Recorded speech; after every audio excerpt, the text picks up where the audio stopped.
ಶಿವ ಆಗುದಂತೇಳಿ ಅತ್ತಿ ಮಾವ ಸಾಯ್ಲಿ ಅಂತ ಬೇಡುವುದಲ್ಲ. ಬಾಜು ಅಲ್ಲ ಒಂದು 1000 ಟನ್ ಕಬ್ಬ್ ಆತರ ಮುಂಜಾನೆ ಅವನ ಮುಂದೆ ಮನಿ ಮುಂದೆ ಲಿಂಬೆಯನ್ನು ಬಿಡುವುದಲ್ಲ. ಬಾಜು ಮನೆ ಮಿಲಿಟರಿ ಹೋದ, ಪೊಲೀಸ್ ಆದ, ಶಿಕ್ಷಕ ಆದ, ಡಾಕ್ಟರ್ ಆದ, ನೌಕರಿ ಎತ್ತಿ ಮ್ಯಾಗ ಬೆಳೆದು ಮನಿ ಮ್ಯಾಗ ಮನಿ ಕಟ್ಟಿ ಅವನ ಮುಂದೆ ಲಿಂಬೆಯನ್ನು ಹೋಗಿದಲ್ಲ. ಏನು ಬೇಡಬೇಕ್ರಿ?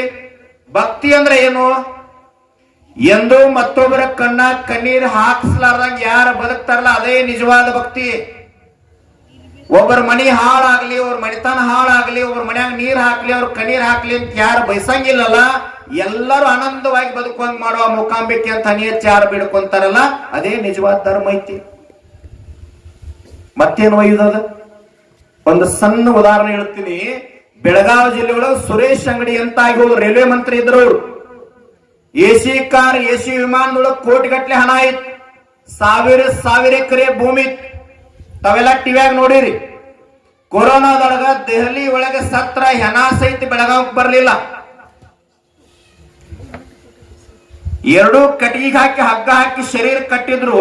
ಇನ್ನೇನು ಮಣ್ಣು ಮಾಡಬೇಕಂದ್ರ ಕಾಲಿನ 2 ಹಗ್ಗ ಬಿಚ್ಚಿ ಕಾಲ್ ತೆಳಗ ಜೋತ್ ಬೀಳ್ತಾವ. ಹೆಂಡತಿ ಮಕ್ಕಳು ಮುಟ್ಲಿಲ್ಲ, ಪಿಯಗಳು ಮುಟ್ಲಿಲ್ಲ, ಉತ್ತಾರ ಮುಟ್ಲಿಲ್ಲ, ಹಣ ಮುಟ್ಲಿಲ್ಲ. ನರ್ಸ್ಗಳ ಕಟ್ಟಿಗೆಲೆ ತಿವುದಾರ.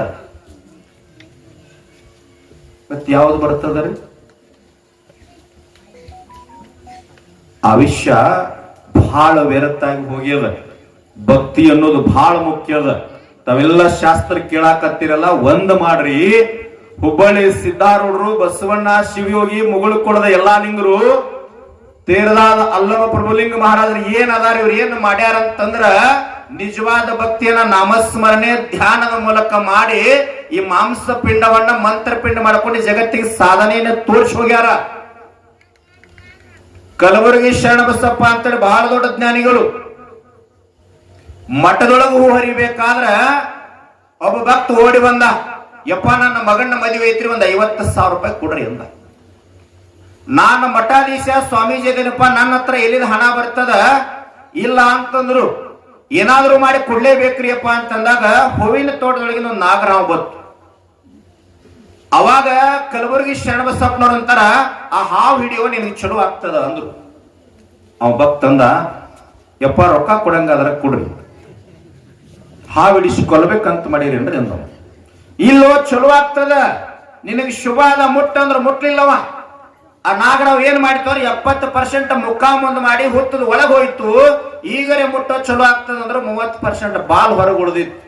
ಅವನ್ ತಲೆಯಾಗ ಬರ್ತದ, ನಾ ಏನು ಮುಟ್ಟಿದ್ರೆ ಇನ್ನು ಕಡಿಯಂಗಿಲ್ಲ, ಮುಖ ಮುಂದ್ ಮಾಡಿ ಒಳಗ್ ಹೋಗ್ಯದ, ವಾಪಸ್ ಬರೋದ್ರ ಓಡಿ ಹೋಗ್ಲಿಕ್ಕೆ ಬರ್ತದ ಅಂತ ಮುಟ್ಟಿದ 30% ಬಾಲ ಬಂಗಾರಾಗಿ ಅವನ ಕೈಯಾಗ ಬರ್ತದ. ಅವಾಗ 30% ಬಾಲ ಬಂಗಾರ ಆಗಿತ್ತಲ್ಲ ಕೈಯಾಗ. ಶರಣಬಸಪ್ಪನವ್ರ ಕಡೆ ನೋಡ್ದ, ಯಪ್ಪ ಮುಖ ಮುಂದ್ ಮಾಡಿ ಒಳಗ್ ಹೋಗಿತ್ತರಲ್ಲ, ಒಂದಿಷ್ಟು ಬಾ ಅಂತ ಹೇಳ ಹಿಡ್ಕೋತೀನಿ ಅಂದ. ಹೋಗೈತ್ ಹೋಗಂತ ಹೇಳಿದ್ರು. ಆವಿಷ್ಯ ವ್ಯರ್ಥ ಆಗಿ ಹೋಗ್ಯದ. ಚಾಲ್ತಾ ಬೋಲ್ತಾ ದಂಧಾ ಕರಿತಾ ಕಾತಾ ಜೀವಿತ ಸುಖಿ ಹೋತಾ, ನಾನಾ ಉಪಭೋಗ ಭೋಗಿತ ನಾಮ ಹೆಸರು ನಹಿ.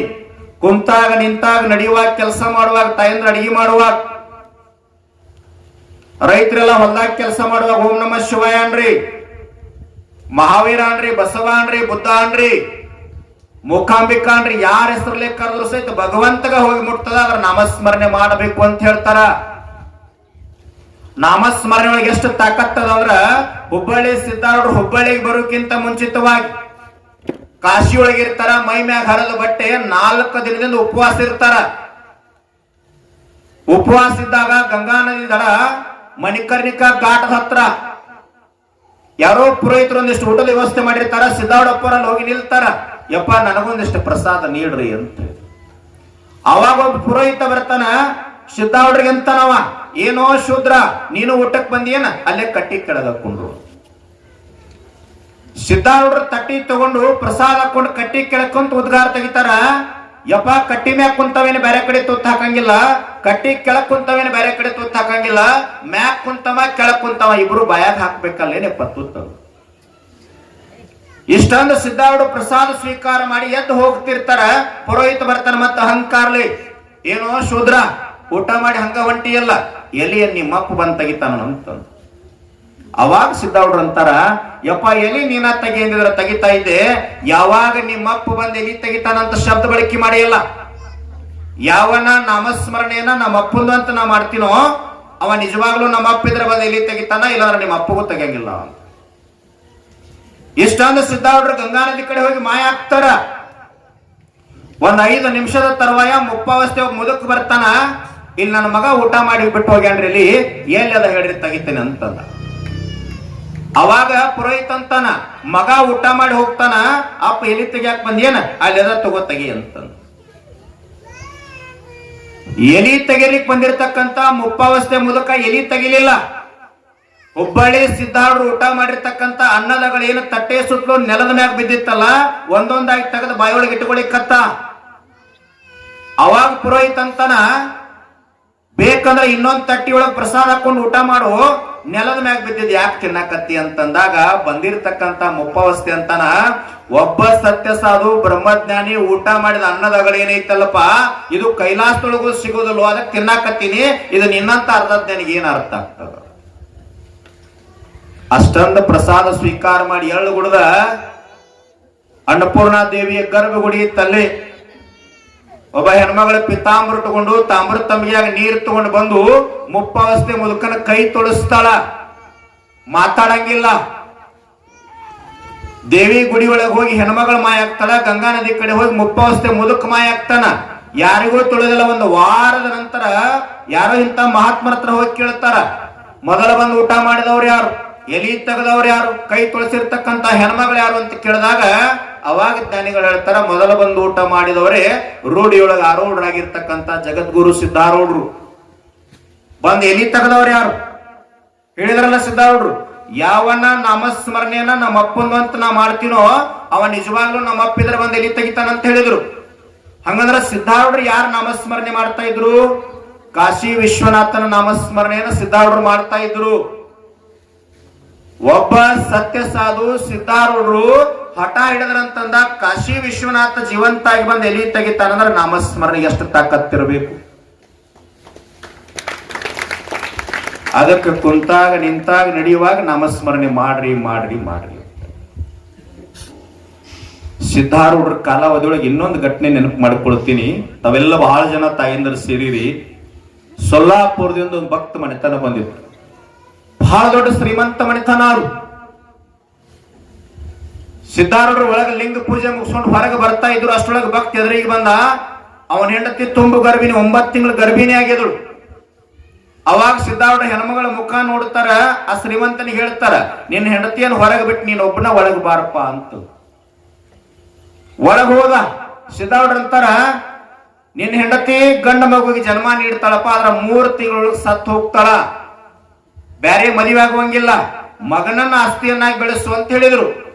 ಭಕ್ತ ಅಂದ, ಯಪ್ಪ ನಿಮ್ ಮಾತು ಪಾಲನೆ ಮಾಡ್ತೇನ್ರಿ, ಆದ್ರ ನಾಳೆ ನನಗೆ ವಯಸ್ಸಾದಾಗ ರೋಗ ರುಜಿನಿ ಬಂದಾಗ ಮುಪ್ಪಾವಸ್ಥೆ ಬಂದಾಗ ನನ್ನ ಆರೈಕೆ ಮಾಡಬೇಕಲ್ರಿ, ಅವಾಗ ಹೆಂಗ್ರಿ ಅಂತಂದ.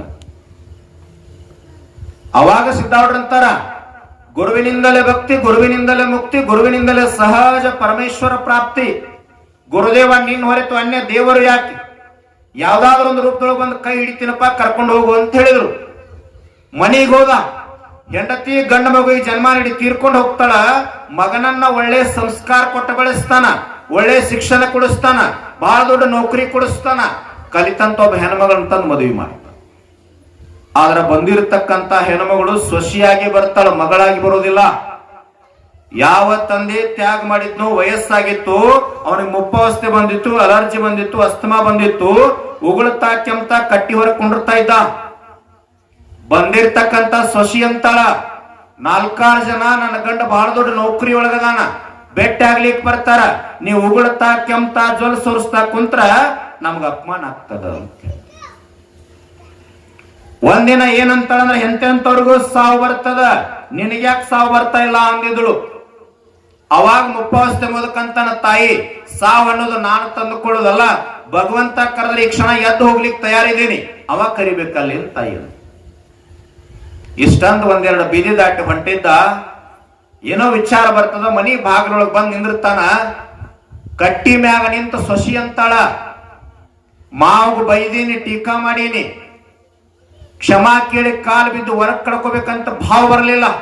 ಕಟ್ಟಿ ಮ್ಯಾಗ ನಿಂತಂತಾಳ, ನಾಯಿ ಅಂತ ನಾಯಿಗೆ ಹಚ್ಚ ಅಂತ ಹೊಡೆದ್ರೆ ವಾಪಸ್ ಮನೆಗೆ ಬರೋದಿಲ್ಲ, ನಿನ್ನ ಜನ್ಮಕ್ಕೆ ನಾಚಿಕೆ ಆಗಬೇಕು.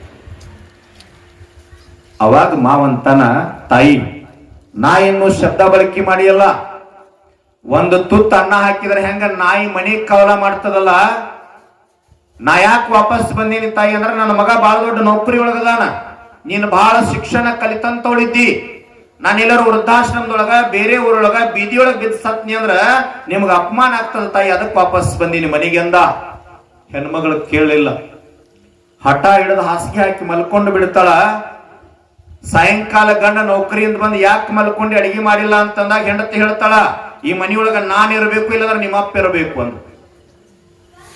ಅವಾಗ ಇಬ್ರು ಎರಡು ಕಣ್ಣಿದ್ದಂಗ ಏನಾದ್ರೂ ಪರಿಹಾರ ಹೇಳುವಂತಂದಾಗ ಹೆಂಡತಿ ಹೇಳ್ತಾಳ, ನಿಮ್ಮಪ್ಪ ಉಗುಳ್ತಾ ಕೆಮ್ತಾ ಜೊಲ್ ಸುರಿಸ್ತಾ ಊಟ ಮಾಡ್ತಾನ, ಆ ತಟ್ಟೆಗಳನ್ನ ನನ್ನಿಂದ ತೊಳಿಲಿಕ್ಕಾಗೋದಿಲ್ಲ, ಬೇಕಂದ್ರ ಕುಂಬಾರ ಮನೆಗೆ ಹೋಗಿ ಮಣ್ಣಿನ ತಟ್ಟೆಗಳನ್ನ ತಗೊಂಡ್ ಬಾ, ಅದ್ರೊಳಗೆ ಊಟ ಮಾಡಿ ನಿಮ್ಮಪ್ಪ ಒಗದು ಎಸೆದು ಬಿಡ್ಲಿ ಅಂತ. ತಂದೆ ಮಾಡಿದ ತ್ಯಾಗವನ್ನ ಮರ್ತಿದ್ದ, ಕುಂಬಾರ ಮನೆಗೆ ಹೋಗಿ ಮಣ್ಣಿನ ಪರ್ಯಾಣ ತಗೊಂಡು ಬಂದ, ತಟ್ಟೆಗಳನ್ನ ತಂದ, ಊಟಕ್ಕೆ ಹಾಕಿ ಕೊಟ್ರು. ಕರ್ಮ ಧರ್ಮ ಸಂಯೋಗ ಅಂತಂದ್ರ ಆ ಇಬ್ರು ಗಂಡ ಹೆಂಡತಿಗೆ 10 ವರ್ಷದ ಆನಂದ ಅಂತ ಒಂದು ಮಗು ಇತ್ತು. ಅಜ್ಜನ ಹಸಿಯೊಳಗ ಮಲ್ಕೊಳ್ತಾ ಇತ್ತು, ಅಜ್ಜನ ತಟ್ಟಿ ಒಳಗ ಊಟ ಮಾಡ್ತಾ ಇತ್ತು. ಒಂದಿನ ಗಂಡಗೆ ನೌಕರಿಗೆ ರಜಾ ಇದ್ದ, ಬಹಳ ದೊಡ್ಡ ಮನಿ ಅದು, ಹಿತ್ತಲ ಮನಿ ಒಳಗೆ ಹೋಗಿ ನೋಡ್ಬಿಡುದ ಅಜ್ಜ ಊಟ ಮಾಡಿರ್ತಕ್ಕಂತ ಎಲ್ಲಾ ತಟ್ಟೆಗಳನ್ನ ಸ್ವಚ್ಛವಾಗಿ ತೊಳೆದು ಒಂದು ಕೋಲಿ ಒಳಗೆ ಒಂದರ ಮ್ಯಾಗ ಜೋಡಿಸಿ ಇಡ್ತಾ ಇತ್ತದು. ಅವಾಗ ತಾಯಿ ಅಂತಾಳ, ರೋಗದ ಮುದಕ ನಿಮ್ಮ ಅಜ್ಜ ಊಟ ಮಾಡಿರ್ತಕ್ಕಂತ ತಟ್ಟಿಯನ್ನ ನೀನು ಮುಟ್ಟಿದ್ರ ನಿನಗೂ ರೋಗ ಬರ್ತದ, ಅದನ್ನ ಮುಟ್ಟಬೇಡ, ಒಡೆದ ಎಸೆದು ಬಿಡು ಅಂತಂದಾಗ 10 ವರ್ಷದ ಆನಂದ ಮಗು ಹೇಳ್ತದ ನೋಡು, ಅಮ್ಮ ಇವತ್ತು ನಮ್ಮ ತಂದೆಗೆ ನೌಕರಿ ಅದ, ಬಹಳ ದೊಡ್ಡ ಶ್ರೀಮಂತಿಕೆ ಅದ, ಹಣ ಅದ, ನಮ್ಮ ಅಜ್ಜಗ ವಯಸ್ಸಾಗ್ಯದ ಅಂತೇಳಿ ಕುಂಬಾರ ಮನೆಯಿಂದ ಮಣ್ಣಿನ ತಟ್ಟೆಗಳನ್ನ ತಗೊಂಡು ಬಂದಿರಿ. ನಾಳೆ ನಾನು ದೊಡ್ಡವನು ಹೋದಾಗ ನೌಕರಿ ಇರ್ತದಲ್ಲ ಗೊತ್ತಿಲ್ಲ, ಶ್ರೀಮಂತಿಕೆ ಇರ್ತದಲ್ಲ ಗೊತ್ತಿಲ್ಲ, ನಾಳೆ ನಮ್ಮ ಅಜ್ಜಗ ವಯಸ್ಸಾದಂಗ ನಿಮ್ಮಿಬ್ಬರಿಗೂ ಗಂಡ ಹೆಂಡತಿ ವಯಸ್ಸಾಗಿ ಅಸ್ತಮಾ ಅಲರ್ಜಿ ಬಂದಾಗ ಉಗುಳ್ತಾ ಕೆಮ್ತಾ ವಯಸ್ಸಾದಾಗ ಊಟ ಮಾಡಕ್ ಬೇಕಲ್ಲ ತಟ್ಟೆ, ಅದಕ್ಕೆ ತೊಳೆದು ಸ್ವಚ್ಛವಾಗಿ ಇಡಾಕತ್ತೀನಿ, ಮುಂದೆ ಉಪಯೋಗ ಬರ್ತದ.